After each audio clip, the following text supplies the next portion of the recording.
السلام عليكم ورحمة الله تعالى وبركاته. أما بعد إخواني، بعد الصلاة والسلام على سيدنا محمد صلى الله عليه وسلم، نقدم لكم نصائح مهمة في تربية الدجاج.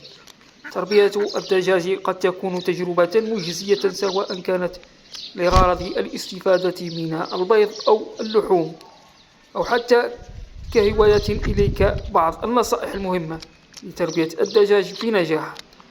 أولا، اختيار السلالة المناسبة. أن تختار سلالة تتناسب مع الغرض من التربية لإنتاج البيض أو اللحوم. بعض السلالات المشهورة بإنتاج البيض مثل سلالة الليجورون والرود إيلاند. وتستطيع أن تسأل في المنطقة التي أنت مقيم فيها عن الدجاج المنتج للبيض بشكل جيد. أما سلالة اللحم تشمل الكورنيش والبراهما. وزد أسأل شيء كثيرا عن السلالات المنتجة لهذه اللحوم.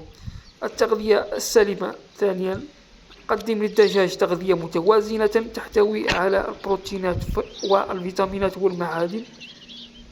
استخدم الأعلاف التجارية المخصصة للدجاج مع إضافة بعض الحبوب والخضروات الطازجة. تأكد من توفر المياه النظيفة طوال الوقت. ثالثا، بناء مسكن مناسب. يجب أن يكون المسكن جيدا التهوية مع توفير الحماية من الطقس القاسي، البرد الشديد أو الحر. تأكد من وجود مساحة كافية لكل دجاجة، حوالي 0.3 إلى 0.5 متر مربع للدجاجة الواحد. تأكد من نظافة المسكن بشكل دوري لمنع تراكم الأوساخ وانتشار الأمراض. رابعا، الإضاءة الجيدة. يلعب الضوء دورا مهما في إنتاج البيض، حيث يحتاج الدجاج إلى 14 إلى 16 ساعة من الضوء لتحفيز عملية إنتاج البيض. يمكنك استخدام الإضاءة الصناعية خلال أشهر الشتاء لضمان استمرارية الإنتاج. خامسا، التعامل مع الأمراض والوقاية منها. قم بتحصين الدجاج ضد الأمراض الشائعة مثل الإنفلونزا والكثير منها شائع. حافظ على نظافة البيئة المحيطة بالدجاج وتجنب ازدحام المسكن. عند ملاحظة أي أعراض غير طبيعية مثل خمول، فقدان الشهية، ضيق في التنفس، افصل الدجاج المصاب عن البقية واستشير طبيب بيطري. سادسا، توفير أماكن لوضع البيض.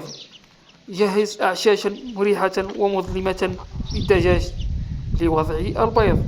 يفضل أن تكون الأعشاش بعيدة عن مصادر الإزعاج. احرص على جمع البيض يوميا للحفاظ عليه نظيفا ولمنع تكسير البيض. توفير مساحة للنشاط. يحتاج الدجاج إلى مساحة للتنقل والنشاط، خاصة إذا كنت تربيه في نظام التربية الحرة. يساعد ذلك على تقليل التوتر بين الدجاج ويحسن من جودة البيض. ثامنا، المراقبة الدائمة. راقب صحة الدجاج وسلوكهم يوميا، حيث يمكن اكتشاف المشاكل مبكرا ويمنع انتشار الأمراض.